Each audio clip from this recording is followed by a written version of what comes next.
Hello, and welcome to another episode of In Our Expert Opinion podcast. Today, we will have a slightly unusual start to our show. Due to a technical difficulty, we lost the introduction portion of our conversation with today's amazing guest. Cathy Salustri is an accomplished author who writes about the hidden and beautiful corners of Florida. Her work includes the book Backroads of Paradise, where she retraces historic driving tours to connect the past and the present of this diverse state. Be sure to check out her new book as well, called Florida Spectacular: Extraordinary Places and Exceptional Lives, which is now available on Amazon.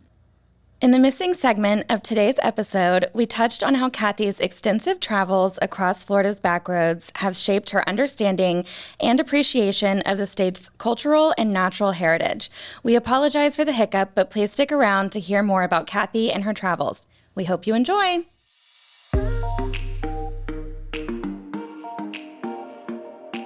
In Our Expert Opinion podcast is brought to you by SVN Saunders Ralston Danzler Real Estate, a full-service land and commercial brokerage with over $4 billion in transactions since 1996. Sorry, Cathy, we didn't mean to cut you off, but if you want to kind of just maybe go back to the first part of what you were saying, and then we'll kind of pick up from there. You know, after being all over Florida and seeing all these very small places, and because by virtue of going on what are today our back roads, we saw a lot of smaller cities and towns and villages. Coming back home to Gulfport, which is this really neat 12,000 person city in Pinellas County. We're the most densely populated county in Florida.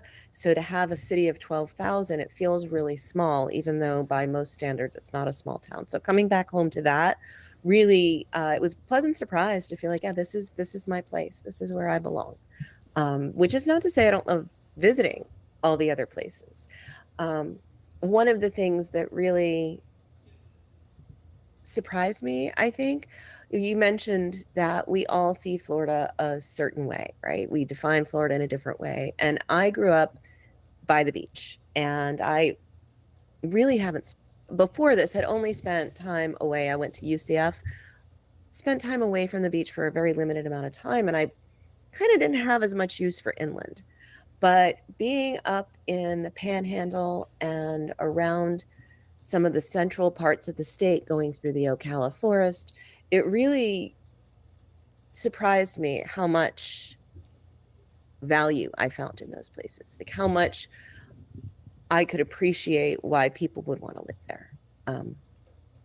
I can think of a few places in central North Florida where I thought, well, if sea level rise gets high enough that I have to leave, I could live here. Yeah. Howie in the Hills would be it for me. Yeah? Yeah.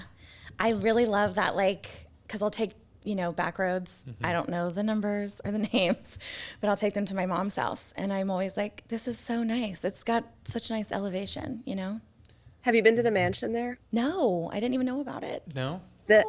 So there's this beautiful house, and I can, if you give me a second, I'm sure I can think of the name, but it's this great mansion from one of the founders. I want to say it might have been Dr. Howie, but it's this great insight into, I don't know, it's just this really great insight into what life is like there, because you look at these places and you think, how did they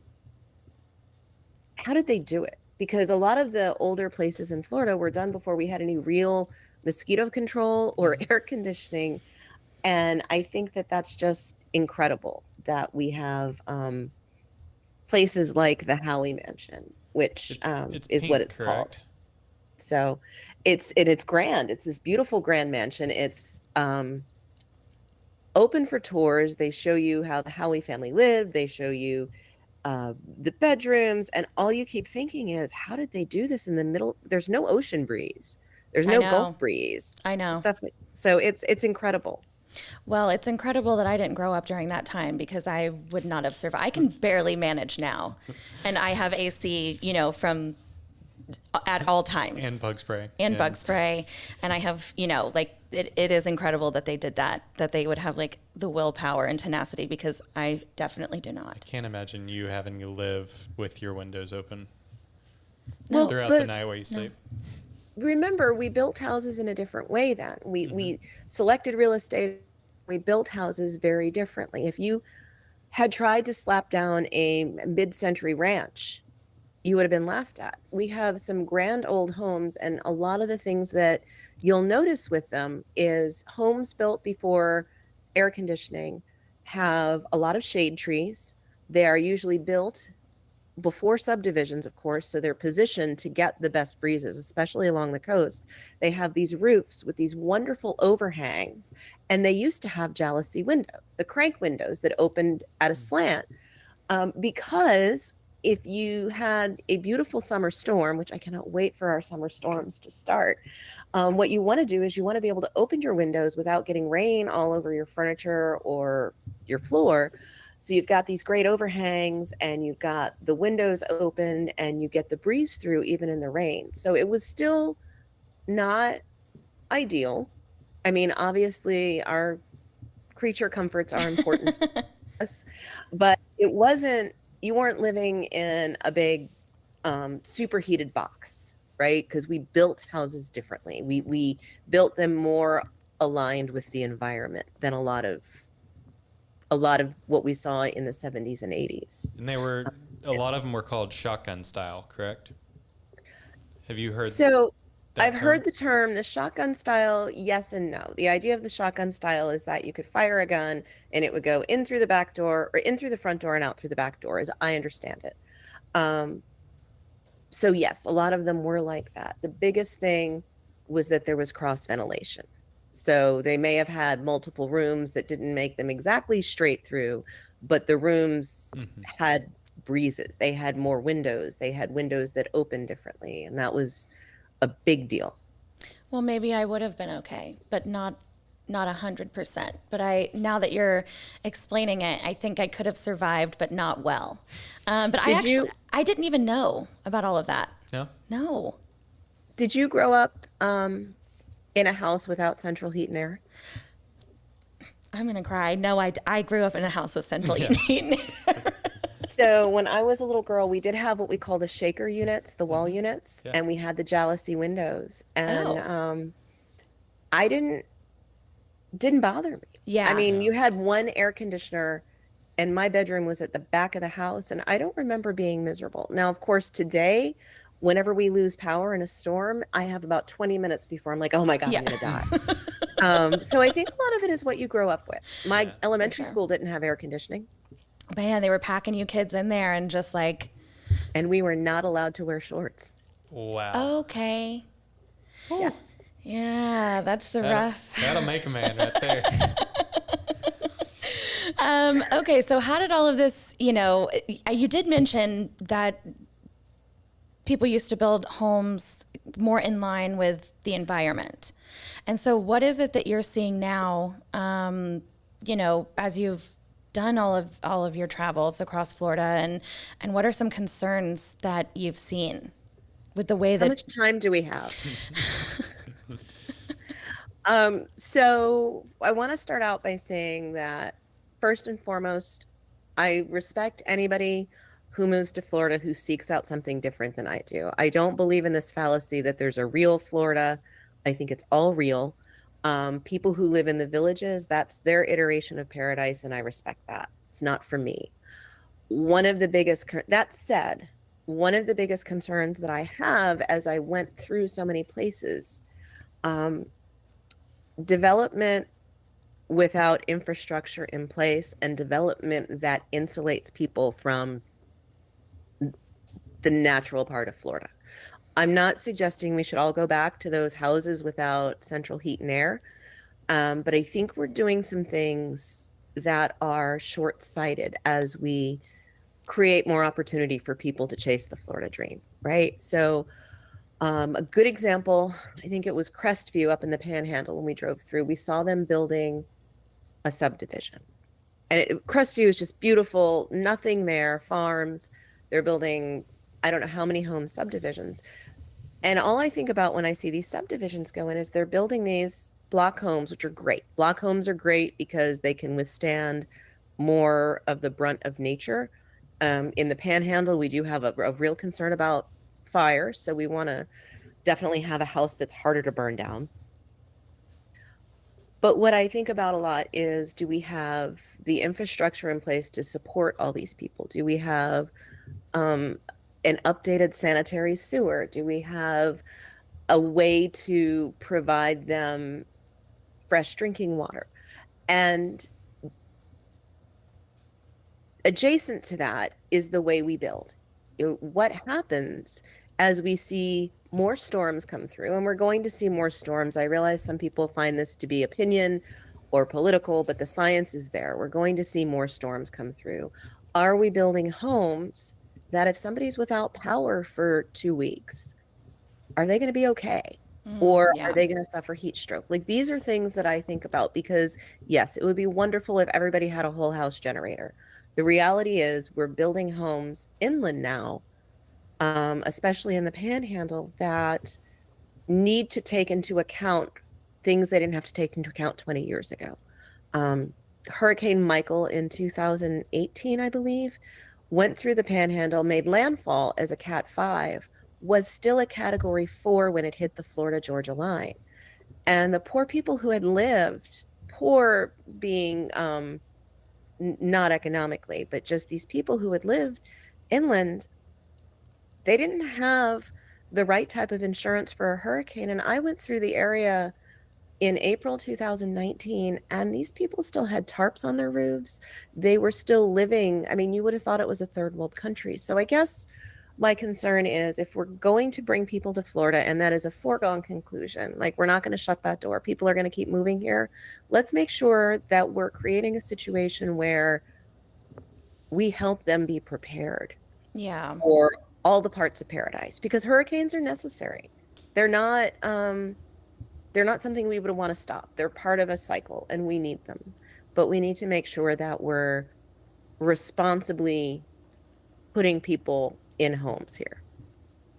Yeah. And so, I mean, I think that answers my question as far as like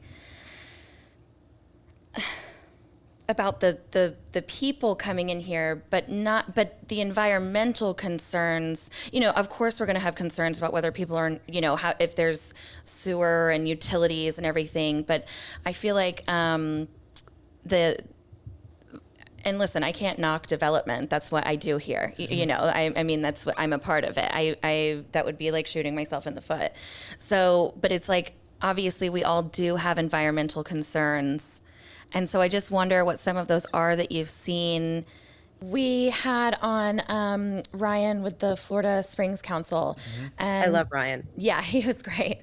But we did talk a little bit about how these, how like the runoff, you know, from these farms is like majorly affecting all of our springs. And so I would say ever since that conversation, it's also been a concern of mine. Not that I can do anything about it, but I would say that would be a big one for me as well. Well, but you can do something about it locally, very locally. We don't have any turf grass on our property. We live in the suburbs, and we ripped out our turf grass, and we have all Florida grasses and natives, and it doesn't look like a pretty manicured northern yard.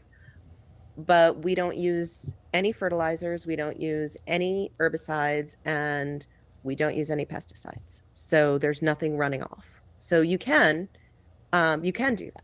People can do that. It's a very small thing, but it makes a big difference. Yeah, actually, I think that was one of the things that he talked about. Exactly. I don't even know. Maybe I got that totally turned around, that he was like more concerned with people's lawns. Yeah. Yeah. Well, no, he mentioned all fertilizer in general. He's like, you know, your home use is not a huge percentage of it, but it is, you know, when you take however hundreds of thousands of homes that somebody goes out, like, yeah, it's going to make an impact. It's, you know, and I do want to say too that we've done, unfortunately, a very good job of shifting the onus of all these things to the individuals without demanding oversight and regulation of the farms and the businesses. I mean, I don't buy bottled water, but if there wasn't bottled water to buy, it wouldn't be a problem. If we weren't giving the springs the permits, it wouldn't be a problem.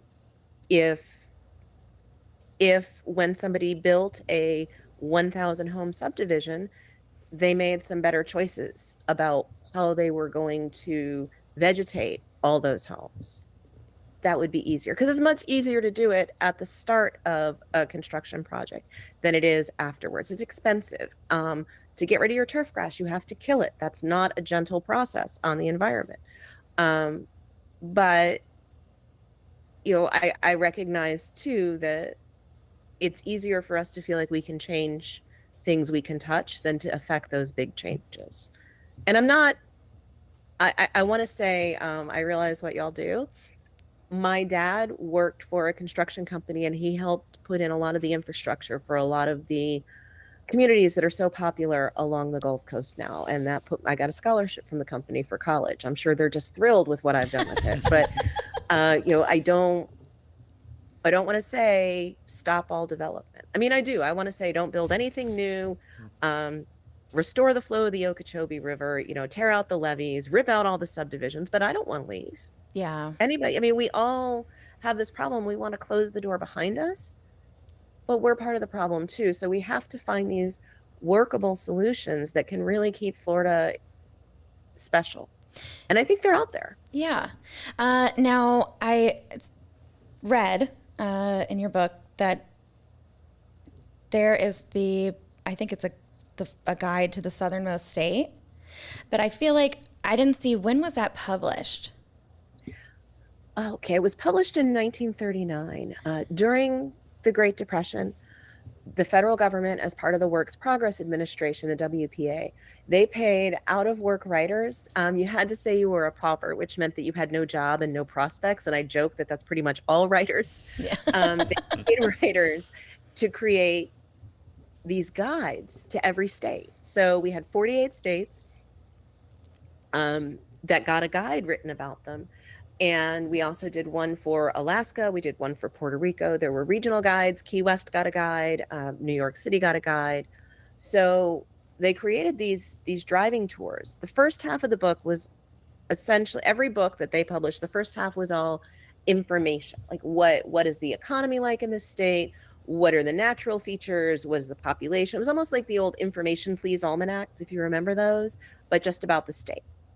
But when you turn to the back half, there were driving tours of what were then the main roads. So in Florida, the book was published in 1939, but the writers went through for a couple of years chronicling this. What appealed to me so much about retracing these routes is that after World War II, World War II essentially ended the need for the Works Progress Administration, because war is a wonderful economic stimulator, unfortunately. So we didn't need the WPA. We shut it down, went to war, came home from war, and we built the Eisenhower interstate system. I am not a fan.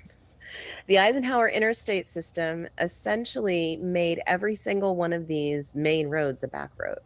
So you were referencing 441. I would almost guarantee you have not driven 231. People who have driven 231 have probably not driven 80. So we don't know these roads anymore unless they're hyper local to where we are. Yeah. And so in using that book, you mapped out your course to travel all over Florida.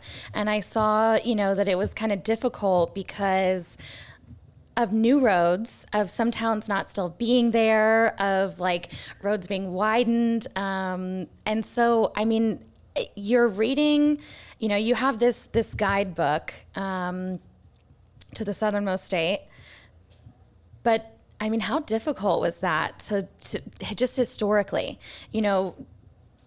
all of these new places? It was a lot of swearing. So I had a full-time job working as a reporter at the time, and I had announced I was going to do this. It was going to be my master's thesis, which did end up being my master's thesis. And everybody, was on board with that. But when I sat down and tried to map out the roads, I'm like, holy crap, they're not the same. Like, road numbers change, road names change. Yeah. So what I had to do, a lot of the city names had not changed, so that was helpful. At the beginning of each chapter, it would give the high points of the route, like certain cities you would get to. So I pulled out, it's called the Florida Gazetteer. I pulled it out and I used a highlighter and I basically played connect the dots with the cities. If I couldn't tell where the road went, I would play like this geographic connect the dots. So every night I would come home from, I would finish work, I would have dinner, clear off the dining room table, and I would sit down with my gazetteer, the guidebook, a bunch of highlighters because I had to have different colors if the roads crossed so I knew which road I was taking, Post-it notes, and usually a beer, and I just swore. I mean, I was cursing this book up and down. It took me a couple months because I couldn't just devote a block of time to it. I had maybe 3 or 4 hours a night. So it took a while to get it together. And what year was this? Oh, it started in, well, I said it was going to be something I did in December 2010, and I got on the road in September 2011. Okay. So it was a lot of months. Yeah, a labor of love. Now, whenever you start visiting these towns, are they, I would imagine that they're just totally different than however the book, the guide was describing them. Well, Orlando was described as a big dairy town with a lot of cows. So if that tells you anything. That's like how my grandpa still thinks that it is. And I'm like, no. Yeah. So I saw the most change south of Gainesville. Okay. With the exception of Key West, which is interesting. The book was written before there was air conditioning, before there was real pest control for mosquitoes. And if you were going to live in Florida, you weren't going to live in Lakeland. You just simply were not going to live in Lakeland in 1938 because it would have been miserable. People did it. Not a lot of people. Most of our population was north of Gainesville. So most of the roads I traveled, with some exceptions, obviously, we did get through Florida. Most of the roads and most of the population were in the Panhandle, and north of Gainesville, Jacksonville was still pretty big. The biggest thing that's not really spoken but is very evident in the book is that book was written during Jim Crow Florida. So it was written for white people. There were references to Black people because Zora Neale Hurston worked on the book, but Black people in the 1930s would not have been able to use that book as a guide. And that's just this weird undercurrent, sad undercurrent that's underneath all the beautiful things and the not so beautiful things that the guide writers captured in the 30s. Yeah, I really didn't even think about that. That's very sad. Yeah, it wouldn't have crossed my mind. Yeah, no. What got you writing? Has it always been a passion since you were young? People say passion like it's this grand, beautiful thing.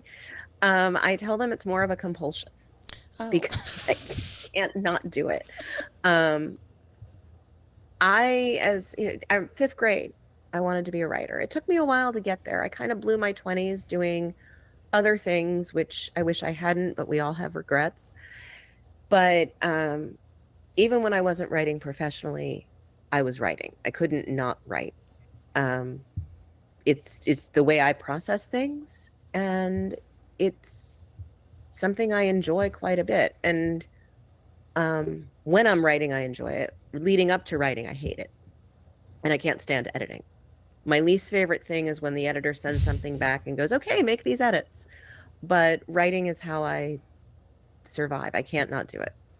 That's me with running my mouth. True. Oh, I do that too. That's how I got on this podcast. Speaking of, I just kind of wanted to touch a little bit about your own podcast and, the things that you focus on and how that got started. And it sounds like you have a very interesting co-host as well. Oh, yes. So my podcast is called The Florida Spectacular, which coincidentally is the name of my next book that comes out in September. Florida Spectacular, Extraordinary Places and Exceptional Lives. And I started the podcast because I got tired of the Florida man meme and hearing how stupid Floridians were. And I know because I have a master's degree, I'm speaking with some authority. We're not all a bunch of chuckleheads down here. We actually do some pretty great things. And the idea of the book is that every chapter is something different. There's a through line, and you'll have to read it to see. There's definitely a through line in the book, but each chapter celebrates something in Florida that is actually better than the rest of the country. And in some cases, celebrates a facet of Florida that has changed things for the better for the rest of the country. I got really, really tired of hearing how stupid we were. So my reaction to that was to write a book, start a newsletter, and have a podcast about it. And I think it was last year, Florida author Rick Kilby joined me as a co-host on the podcast. And Rick wrote Florida's Healing Waters about Florida springs and how historically we treated the springs a little bit like a health club. Mm-hmm. So we have a really good time every week talking to people about all manners of things, but we always try and celebrate something that's good about Florida, a place to go in Florida that you're going to enjoy. We want to highlight what's right with Florida instead of what's silly about Florida or what's stupid or what's messed up. Yeah. Now, just before we kind of close out here, I just wanted to know if there was any maybe like natural gems of Florida that people would have to visit. Like if they're visiting Florida, maybe they live in a beach town in like South Carolina or something, you know, but is there a spring or an area that you would say, I have to recommend that area? She's going to say, what do you like? Yeah. And then she'll build your list. So I will tell you, if you asked me what I thought people should do, not knowing anything about what they like, I would say the springs, the swamp, and the sea. So you want to go to a Florida spring, but you do not want to go to a popular Florida spring, and you don't want to go on the weekends. So oddly enough, we just talked about this on today's podcast. Some pots along the Santa Fe River, there's a tributary called the New River. So that would be someplace kind of secret to see. A lot of people don't know about that yet. If it's a state park spring, it's probably beautiful, but it's probably also super crowded. The swamp. When I say the swamp, people think the Everglades is all swamp. It is not. But one of the most amazing experiences I've ever had in the swamp is it was a birthday gift from my husband last year. I went down to US 41, and Clyde Butcher, who is this amazing black and white landscape photographer who does all these wonderful large format and medium format photos of Florida landscapes, he has a piece of property in Big Cypress, which is a preserve, and they offer guided swamp hikes. And the guy who lives on the property took us for a 2-hour swamp walk. I mean, we were hip deep in water walking through the swamp, and it was surreal. I think if everybody could do that once, they would come away for a new appreciation for Florida. No, wait a second. Were you wearing waders? Were you scared? No. Okay. So I was scared until we got in, and then I forgot to be scared. Okay. And a lot of that's logic. Like, okay, this guy does it twice a day, every day. He's never been eaten. We'll be fine. And he also did a really good job of reassuring me, because I explained to him that the last time I did a guided hike, the guide got us lost. Oh. And I almost stepped on a juvenile moccasin, and I was very, very concerned. And so he did a really good job. So that's that. And then the sea. I am a huge fan of our coral reefs, and I don't know how much longer we're going to have them. But I would definitely advise anybody who, the springs, the swamp, and the sea, go get on a tour boat, on a snorkel trip in the Florida Keys or West Palm. I went to Alligator Reef, same thing. And I saw in an hour, I saw bonnethead, barracuda, nurse shark, rainbow parrotfish, midnight parrotfish. We actually dropped into the water, and there were 3 separate schools of fish around us. And I don't know if you ever saw the movie Finding Nemo, where the fish school to get the net, and they all school together. Yep. They were all schooling together. I could move my hand, and the whole school would change direction. It's just incredible. Fan coral. I mean, it's magical. So those would be my 3 experiences. I'm not going to guide you towards a specific spring, but I will guide you towards that Clyde Butcher swamp hike. And I would say a snorkel trip with an outfitter who knows where to take you. Not your buddy with a boat who doesn't live in the Keys. If they live in the Keys, yes. But those would be my three top experiences. And if you asked me to rank them, I would tell you probably the reef, the sea would be first, then the springs, and then the swamp. But they're all, I mean, that's like 99.8%, 99.9%, and 100%. Yeah, they're close. They're really close. Yeah. Okay, great. Well, Chad, do you have anything else to ask? I was trying to think. So the first book was for master's thesis, and then this was solely out of spite to Florida man memes. It's not a spite book. The first book started out as a master's thesis, and I was told it was the least academic thesis they'd ever seen. Oh my God. But they I actually I dropped some words in there that they don't typically have in a thesis because it was a drink name. It did change a lot. I don't want anybody thinking they're going to go read a thesis. It did change a lot. It's a travel narrative. It started out that way, though. And then the second book, spite is so harsh. You're shifting the perspective. Yes, I'm Florida-splaining. That's what we call it, Florida-splaining. So yeah, I love that. That's what we're doing. Well, this podcast should come out around the time that your book comes out. So we will encourage everybody to pick up a copy of Florida Spectacular, Extraordinary Places, and Exceptional Lives. And we really hope to have you back on the podcast. You are a wealth of knowledge, and I appreciate your compulsion for Florida. I really do. Well, thanks for having me, and thanks for letting me compulsively speak about Florida. It's been fun.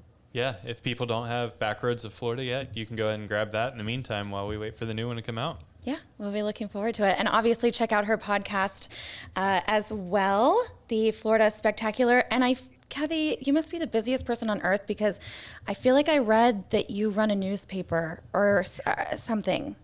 I own a newspaper. There it is.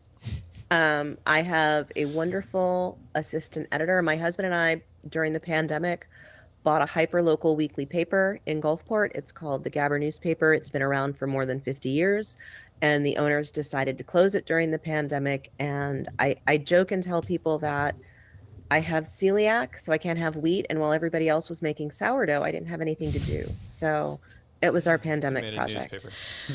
That's a good alternative, honestly. Well, thank you so much. Thank you, everybody, for listening.